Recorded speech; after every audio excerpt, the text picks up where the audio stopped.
세바퀴 217회 진짜 사나이 특집이 방영되었습니다. 같은 MBC의 예능인 진짜 사나이에 출연 중인 박형식과 손진영이 군복을 입고 참가했고, 다른 사람들 역시 거의 대부분이 밀리터리 룩을 입었네요. 아쉽게도 클라라와 걸스데이의 미나와 유라 등은 제복 차림이 아닙니다. 그런데 MC인 이희재가 군대의 특징을 설명하는 와중에 외박에서 실수를 하고 맙니다.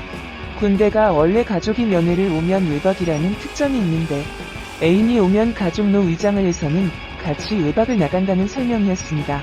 그러다가 이희재는 자신이 현재의 아내에게 실수를 하고 있다는 사실을 알아차리고는 스스로 자폭을 해버리네요. 이것이 대본인지 이희재의 애드리브인지는 잘 모르겠지만 너무 시대에 뒤떨어진 개그 같습니다. 차라리 대본이었다고 하더라도 이희재가 이런 개그감을 발휘했다면 어땠을까요? 여보, 내 동기가 그렇게 외박을 나갔다고? 난 절대 아니야. 너무나도 쉬운 변명거리를 놔두고 억지로 웃음을 주려는 억지 설정이 눈에 거슬리네요. 그 다음에는 남녀 짝을 지어서 퀴즈를 맞히는 게임이었습니다. 걸스데이의 유라와 미나 둘 다 박명수를 원하네요. 의외로 박명수가 윤가가 맞나요? 하지만 박명수가 선택한 것은 유라였고, 결국 떨어진 미나가 조영기를 선택한 것으로 보아 의외로 스캔들을 경계한 선택이었는지도 모릅니다. 하긴 20대는 박형식과 손진영 두 사람뿐이었고, 박형식은 이미 김지선과 파트너가 된 상태였죠. 어쩌면 손진영의 굴욕인지도 모르겠네요. 어쨌든 조영기와 파트너가 된 미나인데, 조영기가 미나의 어깨를 너무 세게 잡습니다. 확실히 가슴이나 엉덩이 같은 민감한 부위는 아닙니다.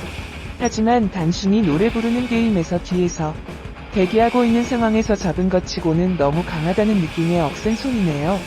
보통 매너 있는 남자는 살짝 안거나 아니면 그 앞에 박형식이나 박명수처럼 팔만 내밀고 여자가 팔짱을 끼도록 하죠.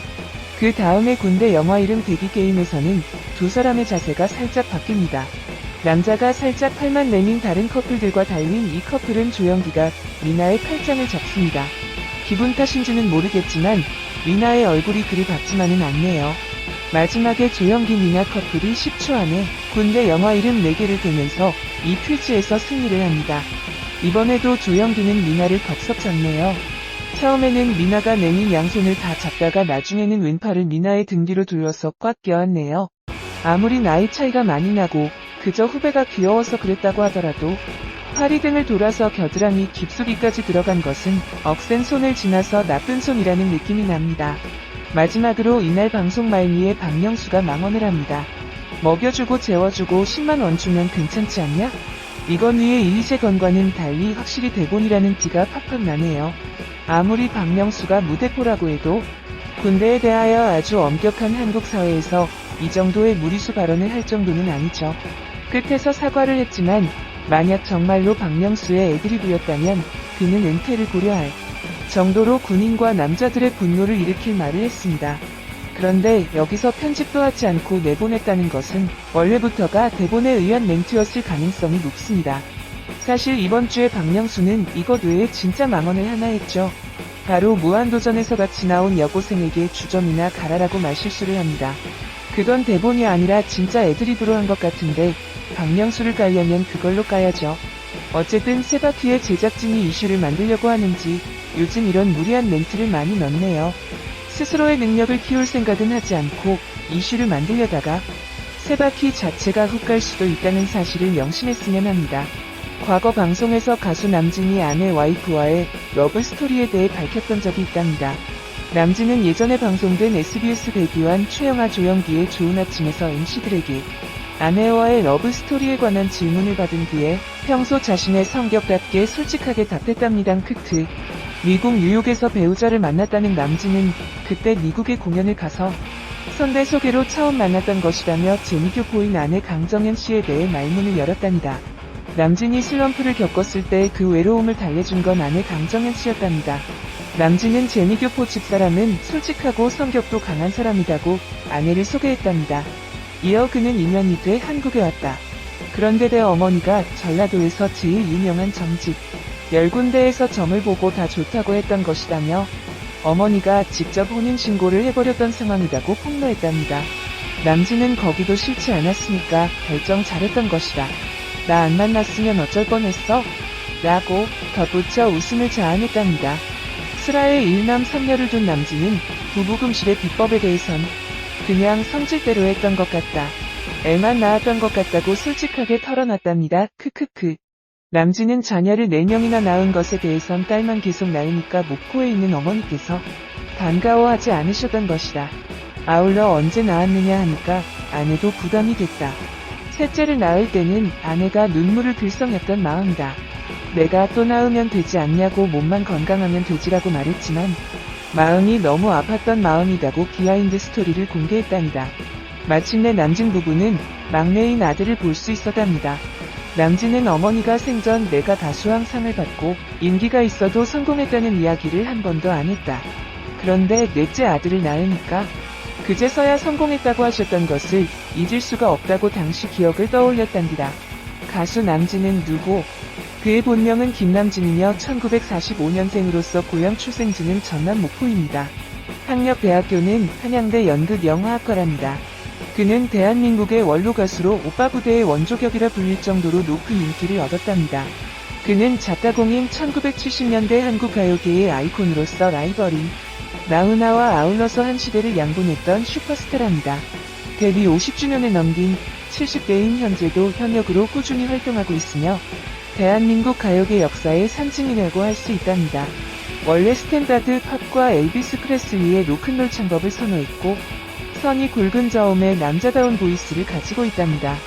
1990년대 두 번째 컴백 이후로는 나이도 있고 해서 트로트 곡 위주로만 발표했던 상황이지만 60년대 중반부터 70년대 중반까지 최전성기의 트로트와 로커빌리 로큰롤을 오고 가면서 다양한 장르를 소화했던 아울러 엘비스 프레슬리를 깊게 의식하여 엘비스를 벤치마킹한 것도 유명하답니다.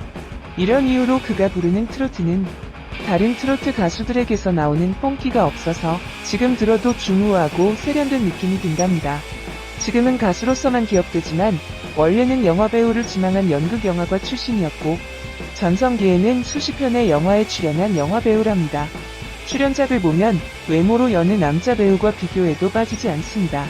한편 그의 전라남도 목포에서 목포일보의 발행인으로서 제5대 국회의원을 지낸 김문옥의 늦둥이 장남으로 태어난 남진은 부유한 환경에서 어린 시절부터 연극 음악에 심취했답니다.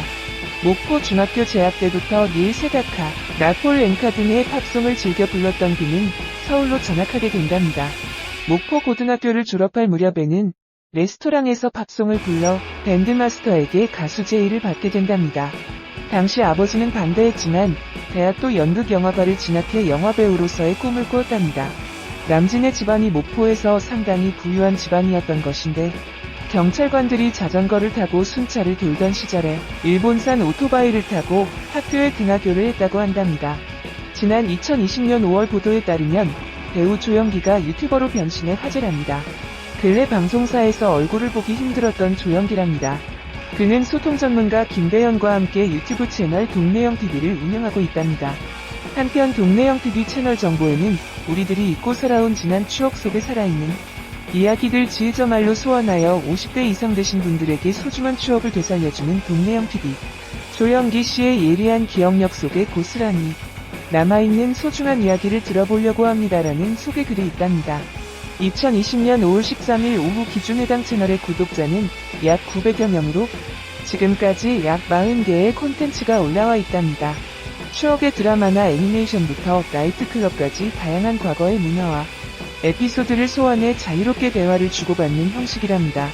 채널 운영 초기 조영기는 구독수에 상관없이 정말로 열심히 하려고 한다. 50대 이상 분들이 주요 구독자들이겠지만 젊은 분들도 우리 영상을 보고 그 시절로 과거 여행을 떠날 수 있는 마음이라고 밝히기도 했답니다. 참고로 조영기는 1982년 MBC 15기 공채 탤런트로 데뷔해 세상을 바꾸는 퀴즈 등 예능에서 활발한 활동을 펼쳤답니다. 그의 마지막 연기 작품은 2015년 드라마 여왕의 꽃이며 1958년생으로서 고향 출생지는 서울시 종로구랍니다. 키는 180이며 혈액형은 O형으로서 학력고등학교는 부성고 졸업이랍니다. 아버지 이름은 조항, 부인 아내 배우자 와이프 이름은 이예숙이죠. 가족관계로는 장남 조경준, 차남 조경은이며 조민기가 사촌동생이랍니다. 영화배우 탤런트 조영기의 자녀 아들 가족은 조영기가 배우로 활동하는 아들 조경훈을 언급했던 적이 있답니다. 과거에 방송된 케이블 채널 YTN 김정아의 공감 인터뷰에는 조영기가 출연해 아들 자녀인 조경훈이 배우라는 사실을 공개, 이에 대한 자신의 신경을 전했던 것입니다. 조영기 아들 조경훈은 예전에 KBS2 시트콤 웃는 얼굴로 돌아보라를 통해 데뷔한 배우입니다. 조영기는 아들 녀석이 배우를 하겠다고 해서 배우를 만만하게 생각했나 싶었던 마음이다. 그래서 친한 PD한테 부탁해서 간단한 역할을 시켜봤던 것 같다며 그랬더니 떨지 않았다. 그때 할 수는 있겠다 싶었던 마음이었다. 그래서 연극 영화과 간다고 해도 반대를. 세바퀴 217회 진짜 사나이 특집이